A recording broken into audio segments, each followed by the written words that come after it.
My head throbbed with each beep of the heart monitor. The antiseptic smell of the hospital room burned my nostrils as I tried to focus on the ceiling tiles. Anything to distract from the dull ache radiating through my abdomen. The doctors had told me the surgery went well, but the pain medication made everything foggy, like looking through frosted glass. "Ms. Walsh? How are you feeling today?" A nurse with kind eyes and tired hands checked my IV. Her badge read, Marissa, though I'd seen 3 different nurses since waking up. "Like I've been hit by a truck," I murmured, my voice raspy from the breathing tube they'd removed. "When can I go home?" Marissa's smile faltered. "The doctor will be in shortly to discuss that. You had quite a serious procedure." The accident replayed in fragments. Shattered glass, the metallic taste of blood, the screech of tires. I'd been crossing the street after my late shift at the Kingsley Hotel when headlights flooded my vision. I didn't even have time to scream. What Marissa wasn't saying hovered in the air between us. I had no insurance. The emergency surgery that saved my life would cost more than I could earn in 5 years at my housekeeping job. Another debt to add to the mountain crushing me since Dad died, leaving me with nothing but his medical bills and a ramshackle house I could barely maintain. "There's something else," Marissa said, checking my chart with too much concentration. "Someone's been asking about you. A man. Very insistent. Security had to intervene yesterday. My heart monitor betrayed my spike of fear." "What man?" "I don't know any men who would—" "He wouldn't give his name, just left his card for when you wake up." She hesitated, then pulled a heavy cream-colored business card from her pocket. "I'm not supposed to do this, but he seemed to know things about your condition that aren't public. Said he's covering your medical expenses." The card was blank except for a phone number embossed in matte black. No name, no company. "I don't understand," I whispered, turning the card over. This must be a mistake. That's what I thought. "But Ms. Walsh," Marissa lowered her voice, "I checked. Your bills have been paid. All of them." My fingers trembled around the card. "That's impossible. It must be tens of thousands of dollars." "More." Her gaze darted to the door. "I shouldn't tell you this, but he's been calling every hour for updates. The hospital administrator is personally taking his calls now." A knock at the door made us both jump. Dr. Chen entered, his expression unreadable behind his surgical mask. "Ms. Walsh, good to see you awake. How's the pain, scale of 1 to 10? 6, I lied. It was closer to 8, but I didn't want more medication clouding my thoughts. He nodded, making notes in my chart. "The impact damaged your spleen and caused internal bleeding. We had to remove it, but you'll be able to live a normal life. You also had a concussion and 3 broken ribs. You're lucky to be alive." Lucky wasn't the word I would have chosen. Alone, in debt, and now missing an organ seemed the opposite of lucky. "When can I leave? I need to get back to work." The thought of missing shifts made my stomach clench. I was already behind on rent. "That's what I wanted to discuss." Dr. Chen's brow furrowed. "Typically, I'd keep you for at least another week, followed by significant home care. But given your financial situation, we were preparing discharge paperwork for tomorrow." "Were?" I caught the past tense. "Your benefactor has requested you receive the full recommended treatment, including private duty nursing at home afterward." The monitor betrayed my racing heart again. "I don't have a benefactor. There's been a mistake." "The administrator assures me there's no mistake, Ms. Walsh. The gentleman was quite specific about your care." He cleared his throat. "He'll be visiting this evening." My mouth went dry. "I don't want to see him. I don't know who he is." Dr. Chen and Marissa exchanged glances. "I'll see what I can do," he said, not meeting my eyes. "Rest now. We'll run some tests this afternoon." After they left, I stared at the card, the embossed number catching the harsh fluorescent light. Who would pay a fortune for a stranger's medical bills? What did they want in return? I must have drifted to sleep, because when I opened my eyes, the golden light of sunset streamed through the blinds. The room smelled different. A subtle cologne had displaced the antiseptic scent, expensive and understated, notes of cedar and something darker. I wasn't alone. A man stood by the window, his back to me. Tall, broad-shouldered, in a tailored black suit that probably cost more than my car. His dark hair was cut short, precise. One hand was tucked into his pocket, the other holding a phone to his ear. He spoke too quietly for me to hear, but the controlled intensity in his posture made my skin prickle. I should have called for help, pressed the nurse's button, made any sound, but something held me frozen, watching. He ended his call and must have sensed my gaze. Without turning, he said, "You're awake." His voice was deep, with the barest hint of an accent I couldn't place. When he turned, the dying sunlight cast half his face in shadow. He couldn't have been much over 40, with features that belonged on a Roman coin, strong jaw, straight nose, eyes so dark they appeared black in the dimming light. Handsome, but in a severe way that spoke of authority rather than warmth. "Who are you?" I managed to ask, my voice embarrassingly weak. He approached with measured steps, stopping at the foot of my bed. "My name is Alessio Russo, and you are Ellie Walsh, 27, no living relatives, employed at the Kingsley for 4 years, 3 months. His eyes never left mine. "You were hit by a drunk driver who fled the scene. My driver witnessed the accident." My mouth opened, but no words came. How did he know these details, and why did his name send a chill down my spine? I'd never met him, but something about Alessio Russo felt familiar, like a warning I'd heard but forgotten. "Why would you pay my medical bills?" I finally asked. "The right question is why wouldn't the driver stop?" he countered, his expression unchanged. A statement, not a question. Outside my door, I noticed a large shadow, a man standing guard. Inside, with this stranger knowing everything about me, I felt suddenly, terribly vulnerable. "I don't understand what you want from me," I whispered. Russo studied me with unnerving focus. "The driver works for someone I know." "Someone who didn't realize you were under my protection." "Your protection?" I echoed. "I don't even know you." A ghost of a smile touched his lips. "No, but I know you, Eleanor. No one called me Eleanor except my father." My heart monitor betrayed me again, beeping faster. "How do you— Your father spoke of you often." The room seemed to tilt. "You knew my father?" Russo moved closer, and I caught a better look at his face. A thin scar ran from his temple to his jaw on the right side, nearly invisible unless the light caught it just so. His eyes weren't black after all, but a brown so dark they appeared bottomless. Thomas Walsh saved my life once. I never had the chance to repay him before his passing. His voice softened almost imperceptibly. Now, I find his daughter nearly killed by an associate of my enemy. My father had been a security consultant for various companies before his illness. He never discussed his work, but sometimes came home with haunted eyes, and would sit in silence for hours. Was this connected? "What do you mean, your enemy?" I asked, a chill spreading through me. Russo checked his watch. Platinum. Understated, but obviously expensive. "The doctor says you'll need several weeks of recovery. I've arranged for you to recuperate at one of my properties. Safer than your current residence." "I'm not going anywhere with you," I said, trying to sound firm despite my racing heart.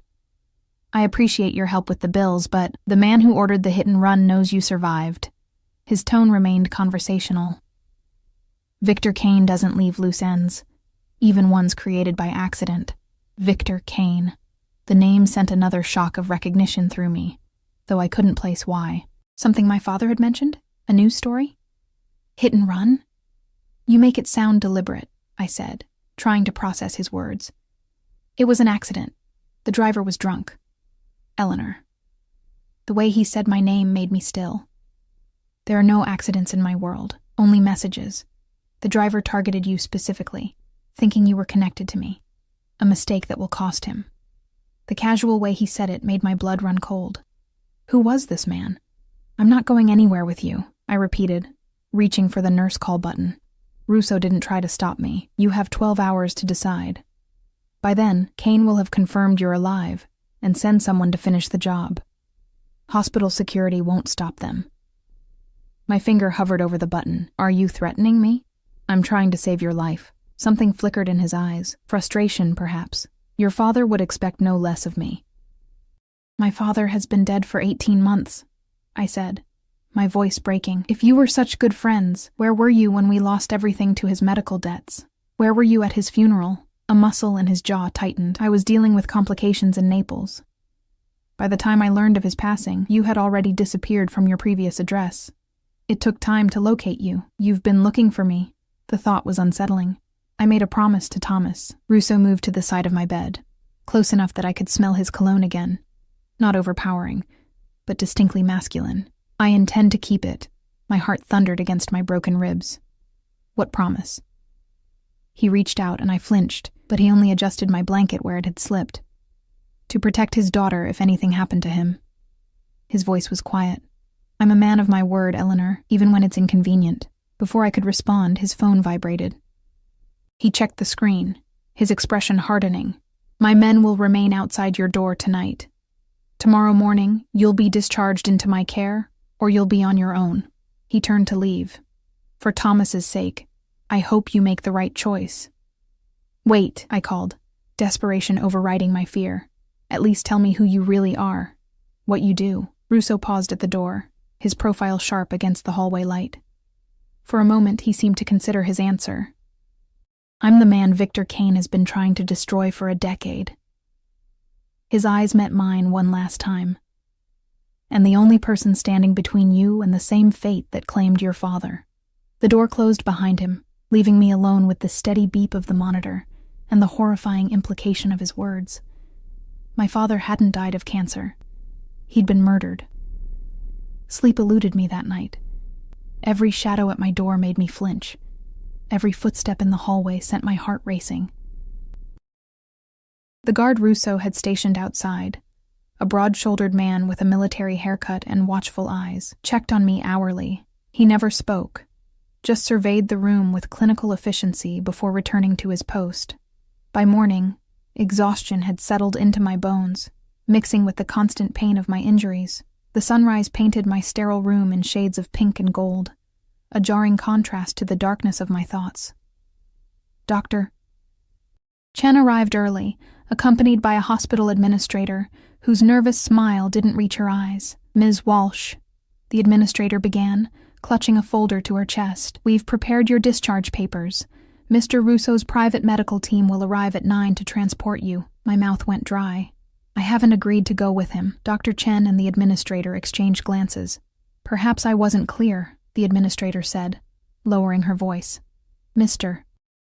Russo has made arrangements that the hospital board has approved. It's all been settled. The implication hung in the air. Whoever Alessio Russo was, he wielded enough power to make an entire hospital bend to his will. And if I refuse? I challenged, ignoring the twinge of pain as I sat up straighter.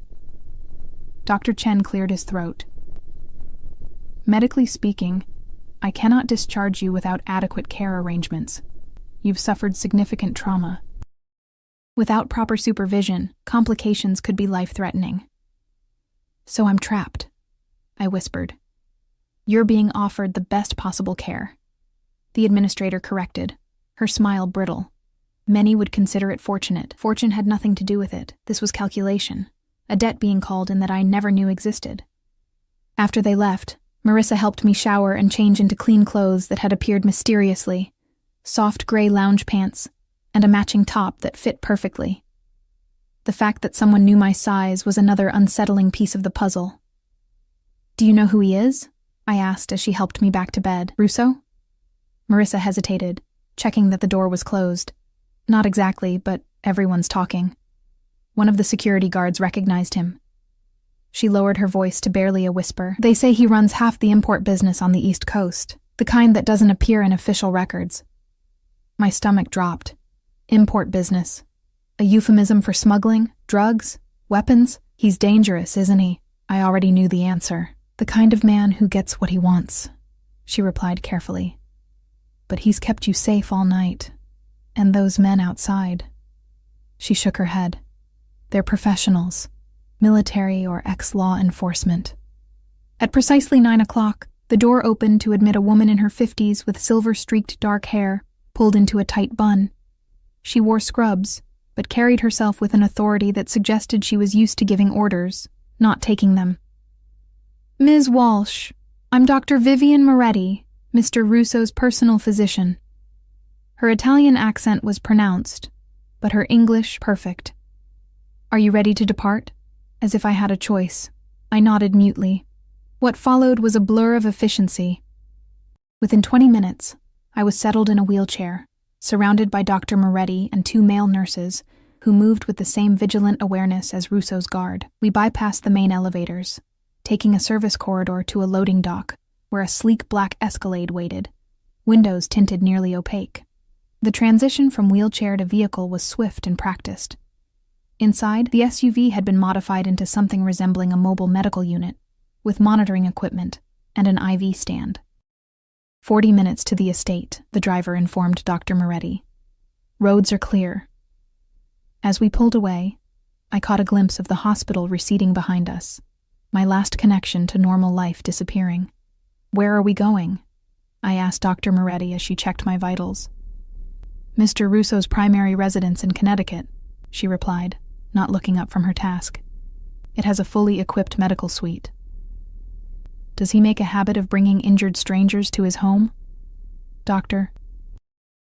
Moretti's eyes flickered to mine. "In 15 years working for Mr. Russo, you are the first." The implication sent a shiver through me. What made me special? My father's connection? Or something else entirely? The Escalade traveled north out of the city, eventually turning onto progressively smaller roads, until we reached a wrought iron gate nestled between ancient oak trees. No sign indicated the property's owner, but the sophisticated security cameras tracking our approach spoke volumes. The gate opened silently, revealing a winding driveway that cut through manicured grounds. When the house came into view, I couldn't suppress a gasp. House was an understatement. It was an estate. A massive stone mansion that looked like it had been transplanted from the Italian countryside. 3 stories of honey-colored stone with a terracotta roof, surrounded by meticulously landscaped gardens. "Mr. Russo acquired it 5 years ago," Dr. Moretti offered, noticing my expression. "The renovation took 2 years." We didn't approach the main entrance, but circled to a side wing with its own discreet access. 2 men in dark suits opened the vehicle doors before we'd fully stopped. Through the windows, I noticed others patrolling the grounds, their movement casual, but their attention constant. My new room was nothing like the sterile hospital environment, spacious and elegant, with cream walls, hardwood floors, and French doors that opened onto a private garden. A hospital bed had been placed near the windows, but the rest of the furniture, a sitting area with a sofa and armchairs, an antique desk, built-in bookshelves, suggested a guest suite rather than a medical facility. "Mr. Russo thought you would prefer comfort over clinical efficiency," Dr. Moretti explained, directing the nurses to transfer me to the bed. "The monitoring equipment is discreet but comprehensive." As if summoned by his name, a knock came at the door, and Alessio Russo entered. Today he wore charcoal slacks and a black cashmere sweater that somehow made him look even more imposing than the suit had. Sunlight from the windows caught the silver at his temples, the only indication of age in his otherwise youthful appearance. "Eleanor," he acknowledged with a slight nod. "How was the journey?" "Illuminating," I replied, meeting his gaze directly. "I've learned I have no say in my own care." A flicker of amusement crossed his face. "You had a choice. You chose safety." "Did I? When the alternative was being left vulnerable to whoever tried to kill me?" Russo turned to Dr. Moretti. "Give us a moment." She nodded and ushered the nurses out, closing the door behind them. Russo approached, taking the chair beside my bed. Up close, in daylight, I could see the fatigue lines around his eyes, the tension in his shoulders. "Your father was a practical man," he said after a moment.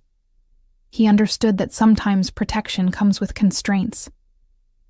"Stop talking about my father as if you knew him better than I did," I snapped, pain and exhaustion fraying my composure. Perhaps I knew a different side of him. Russo's voice remained calm. "The side that kept you safe by keeping you ignorant." I flinched as if he'd struck me. "What are you talking about?" Russo leaned forward, elbows on his knees. "Thomas worked for me for nearly 15 years, Eleanor. Not for various companies, as he told you." The room seemed to spin. "That's impossible. My father was a security consultant. He helped companies with their protection systems." "He was security, yes, for my organization. Russo's dark eyes held mine. Your father was my most trusted lieutenant, my right hand for over a decade. You're lying, I whispered, but doubt had already taken root. It would explain so much: Dad's secretive nature, the unexplained cash that sometimes appeared when we needed it most, the late-night phone calls in languages I didn't recognize. I never lie, Russo said simply. It's inefficient. If he worked for you, then why were we always struggling? Why did he die drowning in medical debt? A muscle in Russo's jaw tightened. Thomas kept separate accounts, money I could never trace. He wanted you to have a clean life, untouched by his association with me. When he fell ill, he refused my help. That doesn't sound like my father. No. Russo raised an eyebrow. The man who sent you to your aunt's every time business associates came to town? Who insisted you attend college 3 states away? Who never once brought his work home? Each word hit like a physical blow. All those strange inconsistencies in my childhood, the mysterious business trips, the burner phones, Dad's insistence that I never answer the door when he wasn't home. Suddenly they had context. If what you're saying is true, I said slowly, then my father worked for a criminal. Russo didn't flinch at the accusation. I operate businesses outside the conventional framework of the law, yes. You're a mafia boss. The words fell between us, heavy with implication. That term is melodramatic and imprecise, he replied with a slight shrug. I prefer to think of myself as an entrepreneur with unique approaches to conflict resolution. Despite everything, a laugh escaped me, harsh and disbelieving. Is that what you call it when you have someone killed? His expression darkened. I don't discuss business specifics with civilians. Is that what I am? A civilian. You're Thomas Walsh's daughter, Russo said, as if that explained everything, which means you're my responsibility now. I don't want to be anyone's responsibility, I retorted. I want my life back. That life ended the moment Victor Kane's driver hit you. Russo stood, buttoning his suit jacket with precise movements. Whether you choose to accept it or not, you're part of this world now, Eleanor. My world. I shook my head. I want no part of whatever this is. Unfortunately, Kane has made that decision for both of us. Russo moved to the French doors, looking out at the garden. He believes harming you will wound me. That makes you a target. Why would hurting me affect you at all? I demanded. You didn't even know me until yesterday. Russo turned, his expression unreadable, because Thomas extracted a promise from me before his final mission. He knew the risks were exceptional. What promise? That if anything happened to him, I would ensure his daughter never wanted for anything. His gaze was steady. That I would protect you with the same dedication he had shown me. My father died of cancer, I said. But uncertainty colored my words. Russo's silence was answer enough. No, I whispered. The doctors said cancer was the official cause, yes. But its rapid onset and unusual progression were no coincidence. Russo's voice had softened. Thomas was investigating Kane's operations in South America. 3 weeks later, he developed symptoms. By then, it was too late. The room seemed to close in around me. Are you saying my father was poisoned? With an isotope nearly impossible to trace. Russo returned to my bedside. He knew Eleanor. In his final days, he contacted me, asked me to watch over you, but from a distance, until it was no longer possible to do so. Tears burned behind my eyes. Why didn't he tell me any of this? To protect you. Russo's hand moved as if to touch mine, then retreated. The less you knew, the safer you were. Silence settled between us, heavy with revelations I couldn't process. My father, the quiet, principled man who taught me to always tell the truth, had built his life on secrets, had worked for a man who casually discussed murder as conflict resolution, had kept me in the dark about everything. I need time, I finally said, my voice barely audible. This is too much. Russo nodded once. Rest. Dr. Moretti will check on you hourly. He moved toward the door, then paused. Your father kept a journal. I recovered it after his death. When you're stronger, perhaps you'll want to read it. After he left, I stared at the ceiling, tears streaming silently down my face. Grief I thought I'd processed months ago returned with fresh intensity. Not just for the father I'd lost, but for the father I never truly knew. days blurred together in my gilded prison. Dr. Moretti supervised my recovery with efficient compassion, and the staff, all of whom seemed to serve dual roles as caretakers and security, anticipated my needs before I voiced them. My room became both sanctuary and cell. Beautiful but confining. Russo visited daily, usually in the evenings, sometimes just to inquire about my progress, other times staying longer to share carefully edited stories about my father. I found myself both dreading and anticipating these visits, hungry for any scrap of information about Dad, yet resentful of the source. A week into my stay, my strength had improved enough for short walks in the adjacent garden. Under Dr. Moretti's watchful eye, I ventured outside for the first time since arriving. The October air carried the crisp scent of fallen leaves, and the late afternoon sun cast long shadows across the immaculate grounds. "You're healing remarkably well, Doctor," Moretti observed as I completed a slow circuit of the garden path. "Your father had the same constitution. Resilient," I glanced at her. "You knew my father?" A shadow crossed her face.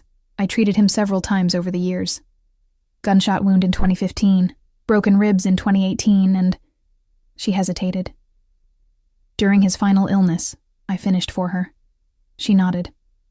"I suspected poisoning early on, but the particular agent used was sophisticated, beyond my ability to counteract." Regret tinged her voice. "Mr. Russo brought in specialists from Europe, but it was already too late." I stopped walking, steadying myself against a stone bench. He really did try to save him. Mr. Russo exhausted every resource, called in every favor. Dr. Moretti's gaze was direct. I've never seen him so affected. Before I could respond, movement at the edge of the garden caught my attention. Russo emerged from a side door of the main house, accompanied by two men in suits. Even from a distance, the air of authority surrounding him was palpable. The men listened intently as he spoke, nodding occasionally.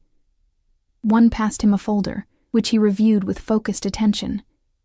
As if sensing my gaze, he looked up, his eyes finding mine across the distance. Something flickered in his expression. Concern, perhaps, or something else I couldn't name. He said something to the men, who retreated into the house, then started toward us. "Dr. Moretti," he greeted with a nod. "Eleanor, you look better." I was suddenly acutely aware of my appearance. Unwashed hair pulled into a messy bun, borrowed clothes hanging loose on my frame, face pale from confinement. "Fresh air helps," I replied, aiming for a neutral tone. "Indeed." His gaze lingered on me a moment too long. "Dr. Moretti, may I have a word with Eleanor? Privately." The doctor hesitated, then nodded. 10 minutes only. She shouldn't overexert herself. After she retreated to a respectful distance, Russo gestured to the bench. "Shall we?" I sat, grateful for the support. Up close, I noticed subtle signs of strain in his appearance. The shadow of stubble along his jaw, a slight tightness around his eyes. "There have been developments," he said without preamble. "Kane's men have been making inquiries about you, showing your photograph in establishments near the Kingsley." Fear coiled in my stomach. "How did they get my photo?" "Your employee ID, most likely, or social media, though you maintain minimal presence there." He sounded almost approving of my digital discretion. "What does it mean?" "It means they're confirming you were the intended target." Russo's voice remained calm, but I detected an undercurrent of controlled anger. "Which makes our next steps clearer." "Our next steps?" "You can't return to your former life, Eleanor. Not now, perhaps not ever." His directness was both terrifying and strangely comforting. No platitudes, no false reassurances. "You expect me to just disappear? Live here indefinitely as your ward?" I gestured to the imposing house. "In your fortress?" "It would be the safest option, yes." His expression softened almost imperceptibly, "though I understand it's not what you would choose. What I would choose is to go back 2 weeks and cross at a different intersection," I said bitterly. "Or better yet, to have known the truth about my father from the beginning." Russo was quiet for a moment. "Thomas believed ignorance would protect you." I disagreed with his approach, but respected his wishes. "And now?" "Now I believe knowledge is your best defense." He shifted to face me more directly. "Your father kept a separate apartment in the city, registered under an alias, a place even I wasn't meant to know about. My breath caught. How did you find it? A ghost of a smile touched his lips. Thomas was careful, but I employ people who specialize in finding what doesn't want to be found. When did you discover it? After his death. I had the contents secured but left everything untouched. His gaze was steady. I believe he maintained records there. Information that might explain why Kane considers you valuable enough to eliminate. Hope flared briefly. You think there might be answers? Possibly. Or more questions. He studied me with those dark, unreadable eyes. Are you strong enough for either? It wasn't really a question. Whatever my physical condition, I needed answers more than safety. When can we go? Tomorrow evening. My security team is preparing. He stood, offering his hand to help me up. Dr. Moretti believes you can manage the trip, but you'll need to follow her instructions precisely today. I hesitated before taking his hand. His palm was warm, grip firm, but gentle, the hand of someone conscious of their strength. For a brief moment, I felt the calluses on his fingertips, incongruous with his polished appearance. Thank you, I said as he released me. For giving me a choice this time, something like surprise flickered across his features. You're not a prisoner here, Eleanor, despite appearances. Aren't I? Would your men let me walk through that gate? I gestured toward the distant entrance. They would. Once, his honesty was brutal, and then they would follow at a distance until Kane's men found you. After that, he left the implication hanging. After that, they'd recover my body, I finished. Russo didn't contradict me. Your father had enemies, powerful ones. The only reason they didn't come for you sooner is because most believe Thomas had nothing worth taking. His gaze intensified. Kane apparently thinks otherwise. That night sleep eluded me again. I stood by the French doors, watching moonlight silver the garden. Beyond the manicured grounds, the darkness concealed an unseen perimeter of armed men, some protecting me, others potentially hunting me. Two sides of an underground war I never knew existed. A soft knock interrupted my thoughts. Too late for Dr. Moretti's rounds. Too hesitant for security. Come in, I called, drawing the robe tighter around me. The door opened to reveal a young woman with copper hair, pulled back in a practical braid. She carried a tray with tea and what appeared to be homemade cookies. Ms. Walsh, I'm Sophia, Mr. Russo's housekeeper. Her smile was genuine, lacking the cautious deference of the other staff. I thought you might like something to help you sleep. Thank you, but I don't need chamomile with lavender and a touch of honey. She set the tray on the bedside table. And snickerdoodles. My grandmother's recipe. The simple kindness after days of clinical care nearly undid me. That's very thoughtful. Sophia poured the tea, her movements graceful and practiced. Mr. Russo mentioned you'll be traveling tomorrow. I've taken the liberty of preparing some clothes. She gestured to the closet. Nothing fancy, just practical items that should fit. Mr. Russo discusses my plans with the household staff. I couldn't keep the edge from my voice. She handed me the teacup, unfazed by my tone. Mr. Russo discusses very little with anyone, but I've worked for him since I was 18. You learn to anticipate. I accepted the cup, inhaling the soothing aroma. How long have you known him? All my life, in a way. My father was his driver until he retired. She selected a cookie from the plate, offering it to me. Mr. Russo paid for my college education. Business management. I took the cookie, surprised. That seems unexpectedly generous. Sophia's smile turned wry. Mr. Russo values loyalty and competence above all else. He rewards both handsomely. She glanced around the room. Is there anything else you need before tomorrow? Something in her straightforward manner invited confidence. Information would be nice. Everyone here treats me like I'm made of glass. She considered me for a long moment. You're the first person Mr. Russo has ever brought to this house who wasn't either family or business. That makes you something of a mystery to the staff. I'm a mystery to myself these days, I murmured. If it helps, he's different around you. Sophia adjusted the tea tray, avoiding my gaze. More present. Usually he's here but not here, if you understand. I don't, she sighed. Mr. Russo carries many responsibilities. It creates a distance most can't bridge. She moved toward the door. Try to rest, Ms. Walsh. Tomorrow will be demanding. After she left, I sipped the tea, savoring its gentle warmth. Sophia's words echoed in my mind. The first person who wasn't family or business. What was I then? An obligation? A promise kept? The next evening, dressed in clothes Sophia had provided, dark jeans, a gray sweater, and a black leather jacket that fit suspiciously well. I waited by the main entrance. Dr. Moretti had given me a final examination and reluctantly declared me fit for limited travel, though not without providing Russo with a detailed list of restrictions and medications. He appeared precisely at 7, wearing a charcoal suit that somehow managed to look both elegant and practical. 2 men flanked him. One I recognized as the guard from the hospital, the other unfamiliar, but with the same vigilant demeanor. Eleanor. Russo's gaze swept over me, clinical and assessing. Are you certain you feel strong enough? I'm fine, I assured him, ignoring the dull ache in my side. Let's go. Outside, 3 identical black SUVs idled in the circular drive. Russo guided me to the middle vehicle, his hand hovering near the small of my back without quite touching me, close enough to assist if needed, distant enough to respect boundaries. Marco will drive, he said, indicating the unfamiliar guard who slid behind the wheel.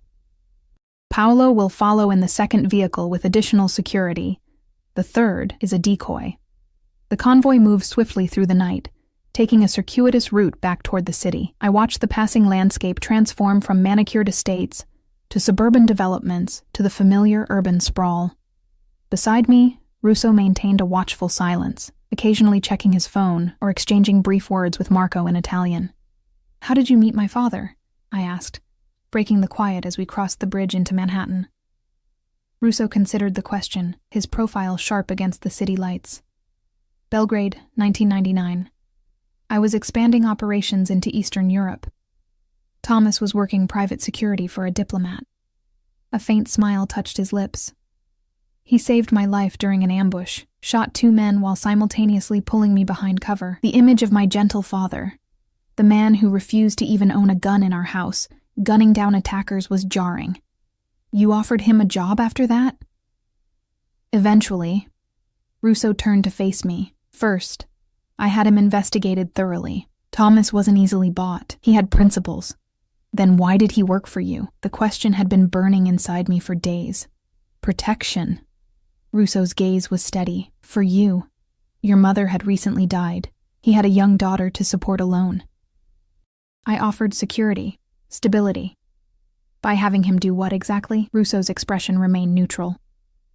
Your father never killed for me, if that's your concern.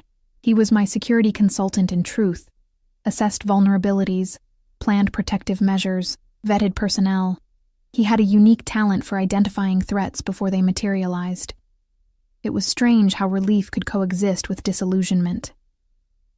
My father hadn't been an assassin, but he had willingly worked for a criminal enterprise, protected it, enabled it. We're approaching the location, Marco announced, breaking into my thoughts. Perimeter looks clear. The SUV slowed, turning down a narrow side street in an older neighborhood I didn't immediately recognize. The buildings here were pre-war, dignified despite signs of age. We stopped before a nondescript brownstone with darkened windows. Stay here until we secure the entrance, Russo instructed, his tone shifting to something harder, more commanding.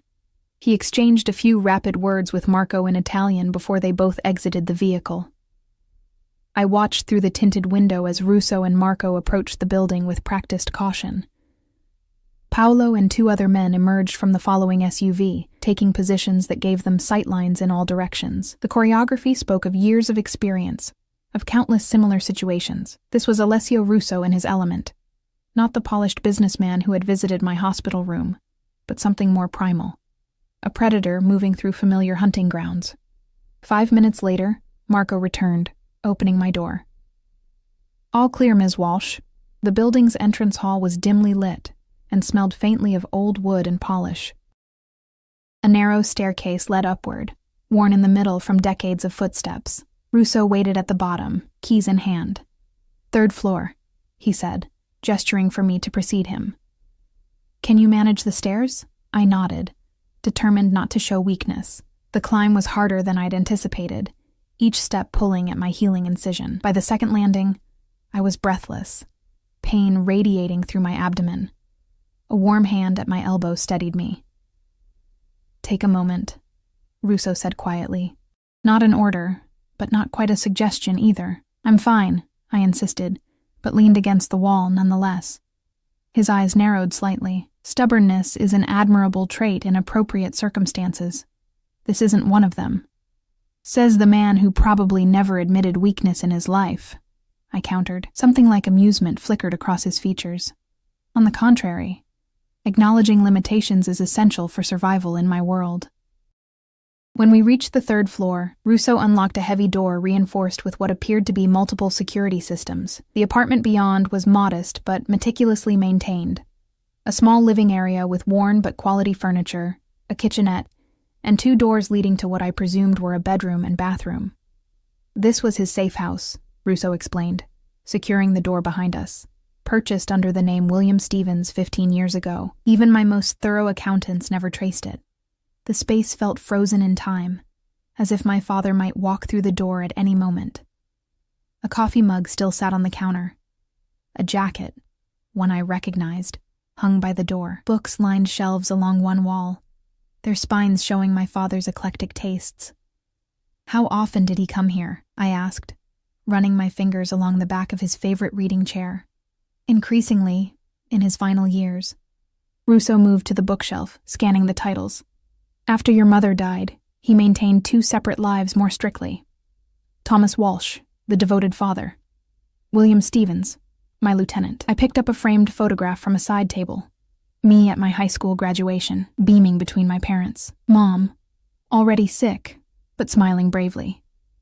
Dad, his arm around my shoulders, proud and protective. Was anything in my life real? The question escaped before I could stop it. Russo turned, his expression softening. "His love for you was real, Eleanor. Everything he did, the secrets, the double life, was to give you the chance he never had, a life untouched by this world. Fat lot of good it did in the end," I said bitterly, setting down the photo. "He couldn't have anticipated Kane connecting you to him after so much time." Russo moved to a painting on the far wall, a simple landscape I recognized from our old house. Or perhaps he did, and left contingencies. With careful movements, he removed the painting, revealing a wall safe. The combination would be something significant to him, something he wouldn't forget but others wouldn't guess. I approached, studying the dial. 6 digits. "Try 071492, I suggested. "My birthday." Russo entered the numbers. The safe remained locked. "His own birthday?" he suggested. I shook my head. He never celebrated it, said it was just another day, another mystery to add to the growing list. "Your mother's birthday, perhaps? April 3rd, 1970. I did the mental calculation. 04030. This time, the safe clicked open. Inside were several items: a thick envelope, a small leather-bound book, a USB drive, and a metal box. Russo removed them carefully, placing them on the nearby desk. "These should be examined somewhere secure," he said. "We shouldn't linger here." As he spoke, his phone vibrated. The message he read made his expression harden. "We need to leave. Now." "What's wrong?" "Security breach at the north perimeter." He was already gathering the items from the safe, moving with controlled urgency. Could be coincidence. Could be we were followed. Fear spiked through me. Kane's men. Possibly. Paolo is bringing the vehicles around to the back exit. He handed me the leather book. "Take this. Everything else I'll secure." The book was my father's journal, the one Russo had mentioned. I clutched it tightly as he guided me back to the apartment door, his body language shifting to heightened alertness. Marco met us in the hallway, hand inside his jacket where I presumed a weapon waited. 2 unidentified vehicles circling the block boss. No visual on occupants. "Exit strategy Bravo," Russo directed, his voice calm but commanding. "Eleanor stays between us." The next moments were a blur of controlled movement. Down the back stairs, through a service entrance, into a narrow alley where the SUVs waited, engines running. Russo kept one hand at my back, the other hidden beneath his jacket. We were halfway to the vehicles when the first shot cracked through the night. "Down!" Russo shouted, simultaneously pulling me behind a dumpster and drawing a pistol in one fluid motion. More shots followed. The sharp report of handguns, the deeper bark of something larger. Marco returned fire, providing cover as Paolo and the other guards emerged from the vehicles, weapons drawn. "Stay down," Russo ordered, his body positioned between me and the direction of the attack. "When I say move, run straight to the second vehicle. Don't stop. Don't look back." Terror had frozen my limbs. "I can't." "You can." His eyes locked with mine, fierce with determination. "Your father wouldn't surrender, neither will you." The exchange of gunfire intensified. Through the chaos, I heard shouted orders in Italian, the scuff of boots on pavement, a cry of pain. "Now," Russo commanded, pulling me up and propelling me forward while simultaneously firing 2 precise shots. I ran, each step sending pain through my healing wound, each breath burning in my lungs. The SUV's door opened as I approached, Paolo's hand extending to pull me inside. Behind me, I heard Russo's steady footsteps, the sound of his controlled breathing. Then a new volley of shots, a grunt of pain that wasn't from me, and the sickening sound of a body hitting pavement. I turned, horrified, to see Russo on one knee, his left shoulder darkening with blood, still returning fire with his right hand. 20 feet separated us, an impossible distance under the circumstances. "Go!" he shouted at Paolo, who had started toward him. "Get her out! Primary objective!" Paolo hesitated only a fraction of a second before pulling me into the vehicle. "Drive!" he ordered the man behind the wheel. "No, we can't leave him!" I struggled against Paolo's iron grip as the SUV lurched forward. Through the rear window, I watched Russo take cover behind a concrete barrier, Marco and another guard converging on his position. More of Kane's men appeared at the alley entrance, weapons raised. "He's hit. We have to help him," I pleaded as we accelerated away. "Mr. Russo gave direct orders," Paolo said, his voice tight with controlled emotion. "Your safety is the priority. Always." The SUV sped through back streets, taking seemingly random turns to evade potential pursuit. I clutched my father's journal to my chest, trembling with shock and fear. "Where are we going?" I finally asked, my voice barely audible. "Contingency location," Paolo replied, checking his phone for messages. "Secondary safe house in New Jersey." "What about Russo?" Paolo's expression remained stoic, but something in his eyes betrayed concern. "Mr. Russo has survived worse. Marco will get him to Dr. Moretti." The ride passed in tense silence. I stared at my father's journal, running my fingers over the worn leather. Inside might be answers, explanations, perhaps even the reason Kane wanted me dead. But at what cost? Russo was injured, possibly critically because of me. Because of secrets my father had kept. The safe house was an unassuming suburban home with a meticulously maintained lawn, the kind of place that drew no attention. 2 guards I hadn't seen before met us at the garage entrance, ushering me quickly inside. "Secure the perimeter," Paolo instructed them. "No one enters or leaves without verification code Lima 7 Echo." The interior was sparsely furnished but comfortable. Paolo led me to a bedroom, checking closets and windows, before apparently satisfying himself that it was secure. "Try to rest," he said, his professional demeanor softening slightly. "There are clothes in the dresser. Bathroom through that door.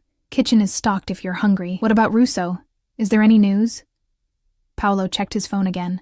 "Marco reports they're en route to a secure medical facility. That's all I know." After he left, I sat on the edge of the bed, still clutching the journal. Part of me wanted to fling it away, reject all the secrets and dangers it represented, but a stronger impulse, the need to understand, to finally know the truth, won out. With trembling fingers, I opened to the first page. My father's handwriting, neat, precise capitals that had always reminded me of architectural drawings, filled the first page. "For Eleanor, when the time comes. If you're reading this, I'm gone, and Alessio has determined you need the truth. Trust him, Ellie. He's a complicated man with a dangerous life, but his word is unbreakable." Tears blurred my vision. I blinked them away, determined to read on. The journal detailed my father's double life in meticulous chronology. His chance meeting with Russo in Belgrade. The job offer that came months later, when medical bills for my mother's first cancer diagnosis had left us nearly bankrupt. His initial reluctance, followed by pragmatic acceptance of what the role could provide: financial security, the best medical care for Mom, a future for me. "I've made a deal with the devil," he wrote, "but a devil with his own moral code." Russo never asked me to cross the lines I drew. He respects boundaries, honors agreements. In his world, that's rare. I read through the night, absorbing revelations that transformed my understanding of the man who raised me. My father had been Russo's security chief, his confidant, his most trusted advisor. He had witnessed violence but rarely participated in it, had moved in circles of power I couldn't imagine, had kept meticulous records of every transaction, every meeting, every potential threat, including Victor Kane. Kane suspects something about the Santiago shipment. His men have been asking questions along the docks. If they discover the manifest discrepancy, the whole operation is compromised. Worse, they might trace it back to Elena. Elena. The name appeared repeatedly in later entries, always with concern, sometimes with unmistakable affection. Elena believes she's covered her tracks, but she underestimates Kane's resources. If he discovers her role as our informant, her life expectancy drops to days, perhaps hours. I've arranged new identity documents, but she refuses to leave until the evidence is secured. The final entries, dated just weeks before his diagnosis, grew increasingly urgent. Elena's missing. 3 days without contact. Kane's men were seen at her apartment. Found Elena's backup drive hidden exactly where she said. Contents encrypted. No time to examine now. Kane's surveillance has increased. Symptoms started today. Fatigue, nausea. Could be nothing. Could be something. Have secured Elena's package where only Ellie might find it someday, if necessary. God forgive me for involving my daughter, even unknowingly. The last entry chilled me to the bone. Dr. Moretti confirmed what I suspected. Radiation poisoning, deliberate exposure. Kane's signature method for traitors and informants. 6 months at most. Haven't told Alessio yet. He'll burn the world to find who did this. Need to protect Ellie first. She must never know this world exists. Final arrangements made. House in her name. Accounts hidden where Kane won't look. Left just enough breadcrumbs that if someday she needs Alessio, he'll find her. Pray that day never comes. I closed the journal, my hands trembling. My father had been murdered, slowly, painfully, and had spent his final months protecting me rather than seeking justice. Had hidden evidence that could destroy his killer. Evidence that somehow involved me. A soft knock at the door pulled me from my thoughts. Paolo stood there, his expression somber. "There's a secure call for you," he said. "Mr. Russo." I followed him to a study where a laptop sat open on a desk. The video feed showed a dimly lit room, and there was Russo, his shoulder heavily bandaged, face drawn with pain, but eyes alert. "Eleanor." His voice was rougher than usual. "You're safe?" "Yes. But you're hurt." He dismissed my concern with a slight gesture. "Superficial. What did you find in Thomas's journal?" I hesitated, not yet ready to share my father's most personal thoughts. He mentions someone named Elena. Says she was an informant against Kane, that she had evidence hidden somewhere only I would find. Russo's expression sharpened with interest. Elena Varga. She was Kane's bookkeeper until she discovered he was trafficking people, not just goods. She came to your father with evidence. Financial records, shipping manifests, client lists. The Santiago shipment? A cargo vessel carrying both illegal weapons and human cargo. Your father helped Elena document everything. Planned to use it as leverage to shut down Kane's operation. His jaw tightened. Then Elena disappeared, and your father fell ill shortly after. He knew he was poisoned, I said quietly. Knew it was Kane. Russo's gaze was steady through the screen. Yes. By the time he told me, it was too late for treatment, too late for anything but arrangements. He said he hid Elena's evidence where only I might find it. I struggled to make sense of it, but that's impossible. I knew nothing about his work, his connections. Think, Eleanor. A place only you would know to look. somewhere connected to your shared history. Not his professional life. I closed my eyes, mentally walking through our old house. Dad's study, already searched by Russo's men, the family photo albums, the storage boxes in the attic. The beach house, I whispered, eyes flying open. Cape May. We spent every summer there until Mom got sick. Dad kept the property, but we never went back after she died. Russo nodded slowly. It's not in any of his financial records. Not under Thomas Walsh or any aliases we've identified. It belonged to my mother's family. She inherited it from her grandparents. A memory surfaced. There's a hidden compartment in the library floor. An old smuggler's hole from Prohibition days. We used it for a time capsule when I was 10. Russo was already issuing orders to someone off-screen. We'll secure the location immediately. I need to go there. I leaned closer to the camera. If it's where he hid Elena's evidence, it will be coded or protected somehow. Something only I would understand. His expression hardened. Out of the question. Kane's men nearly killed us both tonight. And they'll try again whether I'm here or there, I countered. At least at the beach house, I might find what they're after, what got my father killed. A long silence stretched between us as Russo weighed my words. 24 hours, he finally said. My team secures the property first. Full perimeter surveillance. You arrive only when I personally confirm it's safe. And you? I asked, unable to stop myself. Will you be there? Something flickered in his eyes, surprise perhaps at my concern. I'll be there. Morning brought new clothes, a secured vehicle, and a 4-man security detail for the drive to Cape May. Paolo remained at my side, vigilant and silent, as we traveled south along the coast. The beach house appeared exactly as I remembered. A weathered Victorian with blue shutters and a wide porch facing the ocean. Late October had emptied the neighboring properties, leaving our arrival unobserved except by Russo's men, who had established positions around the perimeter. I paused at the front gate, memories washing over me, Mom's laughter from the kitchen, Dad teaching me to fish off the small dock. Countless summer days that felt eternal in their simplicity. Ms. Walsh? Paolo prompted gently. We should move inside. The interior smelled of disuse and salt air. Sheets draped the furniture, and a fine layer of dust covered surfaces. But otherwise, it remained frozen in time, a museum to my childhood. I moved directly to the small library at the back of the house. The hidden compartment was concealed beneath a built-in window seat, its existence betrayed only by a nearly invisible seam in the floorboards. It took both Paolo and me to shift the heavy seat, revealing the small trapdoor beneath. Allow me, Paolo said, drawing a flashlight and checking the space for traps or surprises before nodding. Appears clear. The compartment was deeper than I remembered, extending under the floor. At the bottom sat a metal lockbox, not the childish time capsule we'd buried, but something far more secure. A combination lock secured it, with letters rather than numbers. It needs a password, I said, studying the 5 dials. Paolo reached for his phone. I'll contact Mr. Russo for instructions. No need. I turned the dials carefully. ELLIE, my childhood nickname, used only by my parents. The box opened with a soft click.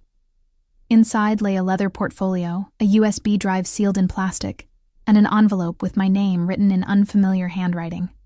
I removed them carefully, setting them on the window seat. We should take these directly to Mr. Russo, Paolo suggested. I shook my head. First, I need to understand what my father died protecting. The leather portfolio contained financial records, ledgers documenting transactions, bank transfers, shell companies. Names, dates, amounts, all meticulous in their detail. The human trafficking operation was laid bare in cold numbers, each representing lives bought and sold. The USB drive would need proper examination, but the letter, that was meant for me alone. I broke the seal, unfolding pages of graceful feminine handwriting. Eleanor, my name is Elena Varga. You don't know me, but I knew your father well. He was a good man in a world of wolves, and he spoke of you often. If you're reading this, both your father and I are likely dead. The evidence accompanying this letter documents Victor Kane's criminal empire, particularly his human trafficking operation. Your father helped me gather this information at great personal risk, believing it could dismantle Kane's network permanently. Thomas kept you separate from his professional life, but he feared that if anything happened to him, Kane might eventually connect you to this evidence. That fear has likely come to pass if you found this letter. Trust Alessio Russo. Your father did, with his life and with yours. Russo is dangerous, yes, but honorable in his own way. He operates by a code that Kane could never understand. The encryption key for the digital files is your birthday, followed by your mother's maiden name. The original documents are in a safety deposit box at First Maritime Bank, Cape May Branch, box the 2047. The key is taped beneath this letter. I'm sorry to place this burden on your shoulders. Your father wanted nothing more than to keep you safe from this world. With regret and hope, Elena Varga. A small key was indeed taped to the back of the final page. I removed it carefully, turning it over in my palm. We need to go to First Maritime Bank, I told Paolo. His expression remained impassive, but his eyes betrayed concern. Mr. Russo instructed us to return directly once we secured any evidence. This isn't complete without what's in that safety deposit box. I met his gaze steadily. My father died protecting this information. I need to finish what he started. After a moment's hesitation, Paolo nodded. The bank first, then straight to the rendezvous point. No deviations. An hour later, we stood in a private viewing room at First Maritime Bank. The contents of box Thubber 247 spread before us. Photographs documenting Kane's operation, shipping manifests, passport copies of trafficking victims, and most damning of all, a ledger of payoffs to officials who enabled the enterprise. This is enough to destroy him, Paolo murmured, his professional detachment slipping for a moment. It's what got my father killed, I said, gathering everything into the secure case Paolo had brought. Let's make it count. The rendezvous point was a private airstrip 20 miles inland. As our vehicle approached, I saw the sleek shape of a private jet waiting on the tarmac, and standing beside it, despite his injury, was Russo. He looked pale but composed, his left arm in a sling beneath his suit jacket. His eyes tracked our approach with predatory focus, tension visible in his stance until he confirmed it was indeed us. You found it, he said as I approached, gaze dropping to the case in my hand. Everything Elena and my father compiled against Kane. I passed him the case, enough to dismantle his operation permanently. Russo's hand brushed mine as he took the case. Your father would be proud of your courage today. What happens now? I asked. Now we use this information precisely as Thomas intended. His expression was resolute. Kane's empire falls piece by piece. His political protection evaporates, his assets freeze, his network scatters. And me? Do I spend the rest of my life looking over my shoulder, living in your fortress? Russo studied me for a long moment. That depends on you, Eleanor. There are options. What options? Witness protection, new identity, new location, government resources to keep you hidden. His voice was neutral, giving nothing away. But, I prompted, sensing the unspoken alternative. Or you stay under my protection. Something shifted in his gaze, a vulnerability I hadn't seen before. Not as a prisoner or an obligation, but as someone under my personal guardianship. The implication hung between us. Not quite an offer, not quite a request. Is that what my father would have wanted? I asked softly. Thomas wanted you safe, above all else. A faint smile touched his lips. But he also raised a daughter with his own stubborn integrity. He would respect whatever choice you make. The jet engines began spinning up, their steady hum filling the silence between us. I need time to decide, I finally said. Russo nodded. Time you shall have, but first, we eliminate the immediate threat. He gestured to the waiting aircraft. 3 hours to Washington. Justice Department officials are expecting this evidence. As we boarded the jet, I realized I was crossing a threshold. Not just physically, but into a world my father had tried to keep separate from mine. A world of shadows and power, danger and hard choices. Yet somehow, with Russo beside me, steady despite his injury, I felt a strange sense of clarity.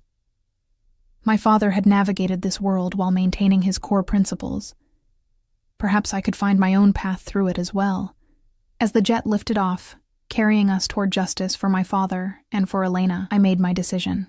Not witness protection and a lifetime of running, not hiding behind Russo's walls and guards. Something different. A third path, forged from my father's courage and my own determination.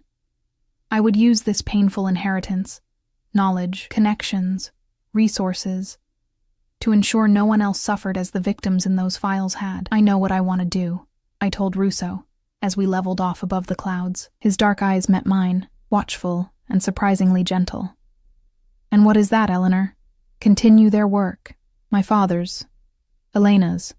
Help dismantle operations like Kane's for good. I straightened in my seat. I have skills, a finance degree I've never fully used, knowledge of 2 worlds now. For the first time since I'd met him, Russo looked genuinely surprised. Then, slowly, his expression transformed with something that might have been pride. It won't be safe, he warned, though I could tell the idea had taken root. Nothing worth doing ever is. I echoed words my father had often said. But I won't do it alone. His hand found mine across the narrow aisle, warm and strong. Not demanding, not controlling, supporting. No, he agreed softly. Not alone. In that moment, as we flew toward whatever future awaited us, I felt my father's presence more strongly than I had since his death, not approving exactly, but understanding. He had made his choices to protect me. Now I would make mine to honor him, and perhaps, in time, to discover who Alessio Russo truly was beneath the armor he wore so well.